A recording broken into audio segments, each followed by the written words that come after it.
Terima kasih Pak Alwin. Jadi satu aja satu pengumumannya, saudara. Nanti selesai ibadah kita jangan langsung pulang, kita ngobrol sebentar di sini sambil makan, sambil membicarakan satu hal penting terkait gereja. Nah, saudara, kita sudah masuk di bagian di pasal ketiga, bagian kedua dari pasal 3 surat Roma dan sedikit flashback pembahasan sebelumnya.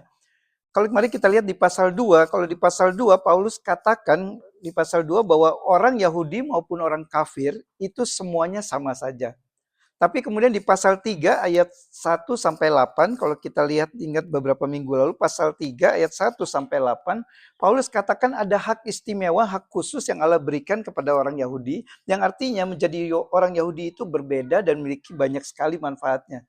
Artinya saudara, menjadi orang Yahudi itu di satu sisi sama saja, tapi di sisi lain juga ada bedanya. Nah sekarang di ayat 9 Paulus katakan, tidak ada kelebihan dari menjadi orang Yahudi dibandingkan dengan orang non-Yahudi. Mengapa? Karena Paulus dikatakan di sini semua orang Yahudi maupun non-Yahudi ada di bawah kuasa dosa.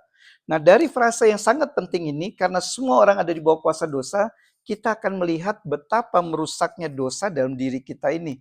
Kita mungkin tidak merasa kita terlalu berdosa karena kita bukan pembunuh, bukan penzina, bukan pencuri, bukan orang yang melakukan dosa-dosa besar seperti itu. Kita merasa diri lebih benar, lebih baik dari mereka yang melakukan dosa seperti itu. Di satu sisi memang benar, kita lebih baik dari mereka. Tapi pada saat yang sama, di sisi yang lain, kita sama berdosanya dengan mereka. Nah, seperti apa dosa kita itu sehingga saya katakan kita sama berdosanya dengan orang-orang yang melakukan kejahatan seperti demikian. Mari saudara kita buka Alkitab kita dari Roma 3 ayat 9 sampai 20, melanjutkan pembahasan sebelumnya. Roma 3 ayat 9 sampai 20, kita akan baca secara bergantian, saya ganjil, saudara genap. Nanti ayat ke-20 kita baca bersama-sama. Roma 3 ayat 9 sampai 20. Semua manusia adalah orang berdosa. Jadi bagaimana? Adakah kita mempunyai kelebihan daripada orang lain? Sama sekali tidak. Sebab di atas telah kita tuduh baik orang Yahudi maupun orang Yunani bahwa mereka semua ada di bawah kuasa dosa. Saudara? Tidak ada seorang pun yang berakal budi, tidak ada seorang pun yang mencari Allah.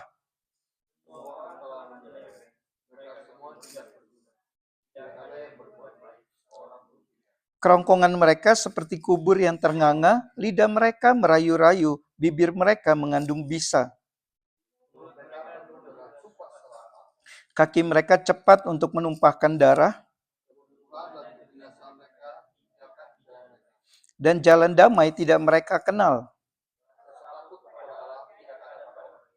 Tetapi kita tahu bahwa segala sesuatu yang tercantum dalam kitab Taurat ditujukan kepada mereka yang hidup di bawah hukum Taurat, supaya tersumbat setiap mulut dan seluruh dunia jatuh ke bawah hukuman Allah bersama-sama.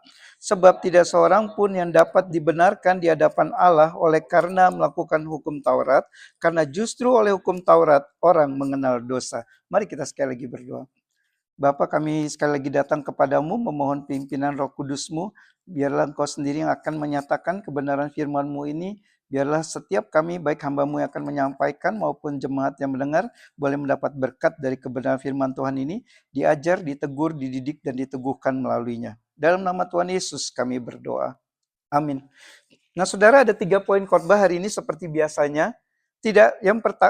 Dosa membuat yang pertama, tidak ada yang baik dalam diri kita. Yang kedua, seluruh keberadaan kita menjadi jahat. Dan yang ketiga, kita kehilangan arah yang benar. Mari kita masuk ke poin yang pertama. Dosa membuat tidak ada yang baik dalam diri kita. Nah saudara, dalam bagian pertama dari perikop yang tadi kita baca, kita dapat melihat satu doktrin yang sangat penting dalam iman Kristen, yaitu doktrin tentang kerusakan total atau total depravity. Doktrin ini intinya mengatakan bahwa dosa itu sifatnya universal, berlaku bagi semua umat manusia tanpa terkecuali. Semua manusia lahir sudah dalam kondisi berdosa kecuali Yesus Kristus. Hanya Yesus satu-satunya manusia yang lahir tidak tercemar oleh dosa asal dan dosa universal ini. Nah di sini saudara, dosa universal atau dosa umum ini membuat semua manusia mengalami kerusakan total. Seperti apa kerusakan total itu? Mari kita baca lagi tadi yang di ayat 10 sampai 12.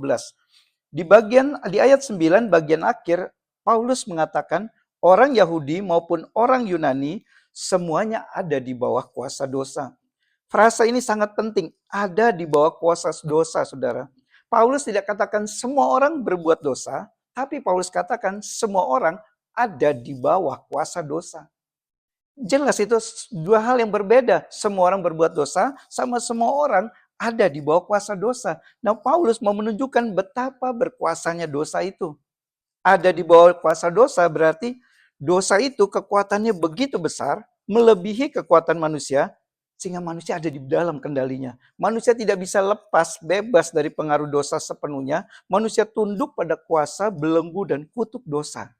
Dosa ada di atas manusia, membebani manusia, dan menjadi beban yang menghancurkan hidup manusia. Berada di bawah kuasa dosa artinya manusia secara natural memiliki kecanduan akan dosa. Menjadi tawanan dosa, di penjara dosa, tidak mampu membebaskan diri mereka sendiri dari kuasa dosa itu. Nah, ada tiga hal, saudara, yang terjadi dalam diri manusia yang hidup di bawah kuasa dosa yang Paulus katakan di sini. Yang pertama di ayat 10, tidak ada yang benar. Lalu yang kedua di ayat 11, tidak ada yang mencari Allah. Lalu yang ketiga di ayat 12, tidak ada yang berbuat baik. Nah, mari saudara kita lihat singkat apa yang Paulus maksudkan dalam tiga hal ini. Yang pertama di ayat 10, tidak ada yang benar. Artinya saudara, ketika manusia berdosa diperhadapkan dengan standar penghakiman Allah, maka semua manusia siapapun juga dia, sebaik apapun juga perbuatan cara hidupnya selama dalam dunia, hanya satu kondisinya di hadapan Allah.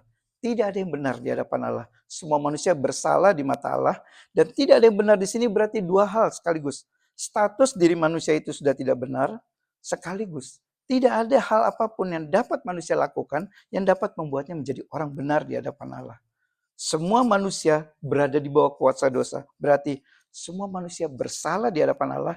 Dan semua yang dilakukan manusia tidak ada satupun yang benar menurut standar Allah. Lalu yang kedua Paulus katakan di ayat 11, tidak ada yang mencari Allah. Artinya saudara, manusia berdosa dalam natur alaminya bukan hanya tidak ingin mencari Allah, tapi malah cenderung melarikan diri dari Allah, buron dari Allah, ingin menjauhkan diri dari Allah.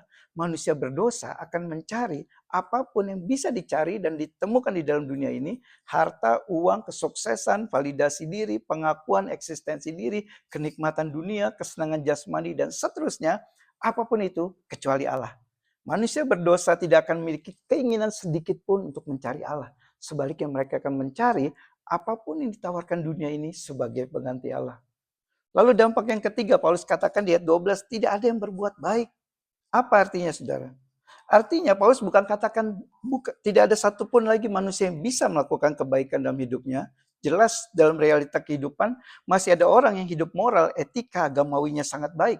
Entah itu orang Kristen maupun non-Kristen. Sangat religius, sangat taat pada perintah agamanya. Bahkan orang ateis yang tidak percaya adanya Allahnya pun masih banyak hidup moral, etika sangat baik. Namun bukan kebaikan yang seperti ini yang Paulus mengatakan.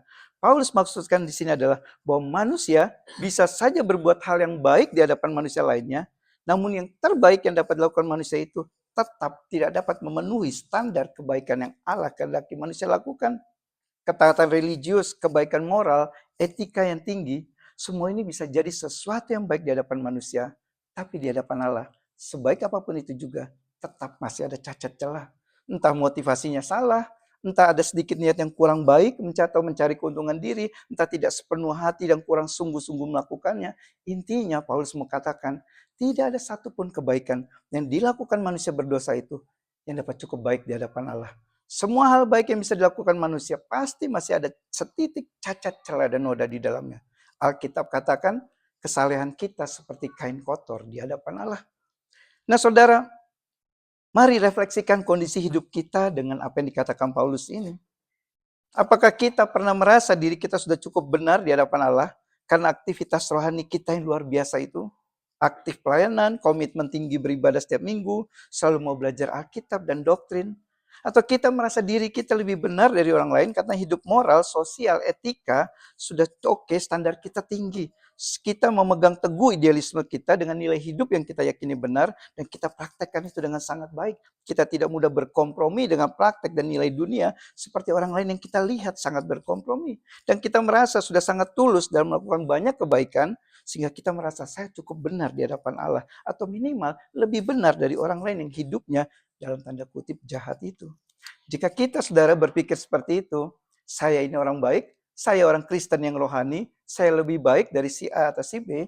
Jika kita pernah berpikir demikian saudara, maka ketahuilah, di mata sesama manusia, kita bisa saja terlihat lebih baik dan lebih rohani daripada orang yang tidak serohani dan sebaik kita. Namun kebenarannya saudara, di hadapan Allah, semua kita, saudara dan saya, yang lebih rohani maupun yang kurang rohani, yang rajin gereja atau yang malas gereja, yang aktif melayani maupun yang tidak melayani, yang lebih bermoral dan beretika ataupun kurang bermoral dan kurang beretika, di mata Allah, semua kita sama saja. Tidak ada yang sepenuhnya benar.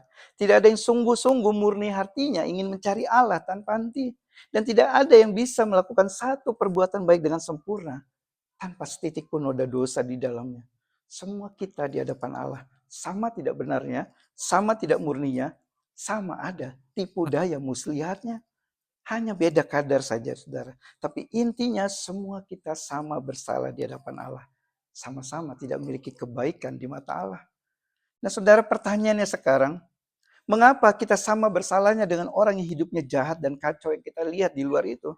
Karena semua kita tanpa terkecuali telah gagal dalam mentaati satu perintah utama yang Allah berikan pada umatnya, itu perintah Yesus yang kita kenal, yang kita sudah baca tadi sebagai perintah yang terutama atau the great commandment. Kasihilah Tuhan Allahmu dengan segenap hatimu dan dengan segenap jiwamu dan dengan segenap akal budimu, dan kasihilah sesamamu manusia seperti dirimu sendiri. Siapa dari kita yang mampu melakukan perintah ini persis seperti yang Yesus perintahkan? Faktanya kita mengasihi Tuhan dengan setengah hati kita mengasihi sesama juga dengan setengah hati kita, tidak ada kebaikan kita yang sepenuhnya murni. Entah yang kita lakukan bagi Allah maupun sesama, semuanya masih ada dosa. Artinya saudara, dosa membuat tidak ada kebaikan dalam diri kita. Nah saudara, dosa bukan hanya membuat tidak ada yang baik dalam diri kita, tapi dosa juga pada saat yang sama membuat kecenderungan diri kita, seluruh keberadaan kita adalah melakukan hal yang jahat. Seperti apa saudara kejahatan ini? Kita masuk ke poin yang kedua. Dosa membuat seluruh keberadaan kita menjadi jahat. Saudara, ada 5 bagian tubuh manusia yang menurut Paulus semuanya cenderung menjadi jahat. Dan Paulus di sini mengutip apa yang dikatakan oleh para penulis di kitab Mazmur dan Yesaya. Mari kita lihat lagi saudara, ayat 12 sampai 15. Ayat 12 sampai 15. Ada 5 bagian dari anggota tubuh manusia yang disebut Paulus. Pertama, kerongkongan, lidah, bibir, mulut, dan kaki. Di ayat 13 Paulus katakan, kerongkongan mereka seperti kubur yang ternganga. Kubur ini bicara tentang kebusukan atau sesuatu yang busuk yang menebar kebusukan terkait dengan kematian. Lalu Paulus katakan, lidah mereka merayu-rayu. Dalam terjemahan lain, lidah mereka mempraktekkan kebohongan.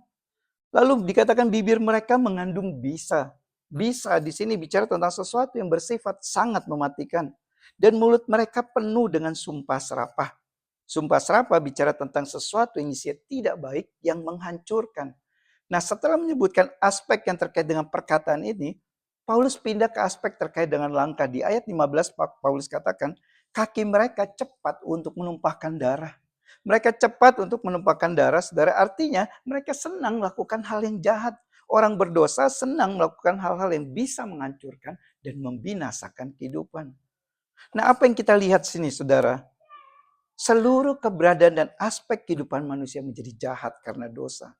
Kerongkongan, lidah, bibir, mulut yang harusnya digunakan untuk mengeluarkan kata-kata yang memuliakan Allah, diberikan Allah kepada manusia agar manusia memakainya untuk memuliakan Dia, telah berubah akibat dosa menjadi untuk melakukan hal yang jahat di mata Allah.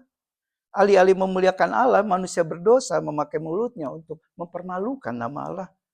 Alih-alih mengucapkan hal yang membangun sesamanya, manusia berdosa memakai mulutnya untuk menghancurkan sesamanya. Dan alih-alih dengan cepat pergi dan bertindak membawa kehidupan, kedamaian, kabar baik Injil bagi orang lain, kita manusia berdosa sering memakai kaki kita untuk melangkah pergi ke tempat di mana kita akan menghancurkan atau tidak membawa kedamaian. Jadi jelas saudara, seluruh keberadaan, potensi yang baik yang Allah berikan pada manusia telah dirusak oleh dosa sedemikian rupa, sehingga yang muncul dari hidup kita manusia berdosa ada satu potensi yang besar untuk melakukan kejahatan demi kejahatan. Nah saudara, sekali lagi hal ini membuat kita perlu melakukan refleksi dengan hidup kita saat ini. Apa yang sudah kita lakukan dengan seluruh keberadaan yang potensi Allah berikan pada kita? Apakah kita gunakan untuk hal yang baik atau yang jahat? Perkataan yang keluar dari mulut kita, apakah perkataan yang membangun atau yang menghancurkan? Memuliakan Allah atau mempermalukan nama Allah? Menghidupkan atau mematikan? Menyakiti atau menghibur? Faktanya, saudara, kalau kita mau jujur terhadap diri kita, kalimat-kalimat yang menyakitkan itu kadang keluar dari mulut kita, kata yang tidak pantas ternyata masih ada dalam perbendaharaan kita. Sumpah serapah terkadang masih muncul waktu dalam kondisi kita marah, kesal, kecewa, dan sebagainya. Karena itu saudara, hari ini setiap kita, saudara dan saya, kembali diingatkan oleh teks ini secara khusus terkait dengan perkataan yang keluar dari mulut kita. Sejauh mana kita sudah memakai mulut kita ini bagi kemuliaan Allah dan bagi kemajuan sesama kita. Dosa membuat seluruh keberadaan kita ini cenderung menjadi jahat. Nah saudara, dosa bukan hanya membuat tidak ada yang baik dalam diri kita. Dosa bukan hanya membuat seluruh keberadaan kita menjadi jahat. Walaupun dua hal ini sudah sangat merusak, tapi ini belum cukup. Dosa akan membawa kita pada kebinasaan. Kita masuk ke poin yang ketiga, yang terakhir. Dosa membuat kita kehilangan arah yang benar. Saudara, mari kita lihat lagi ayat 16 sampai 18. Di ayat 16 sampai 18, Paulus menulis jalan hidup dari orang yang ada di bawah kuasa dosa. Mereka akan kehilangan arah, mereka akan berjalan di jalan yang salah. Mereka lebih memilih jalan yang salah yang akan dikatakan Paulus membawa pada kehancuran dan penderitaan. Sekaligus pada saat yang sama dikatakan Paulus di sana, mereka malah menghindari jalan yang benar yang justru membawa pada kedamaian. Dan itulah yang dikatakan Alkitab. Ada jalan yang disangka lurus tetapi ujungnya menuju maut. Amsal 16.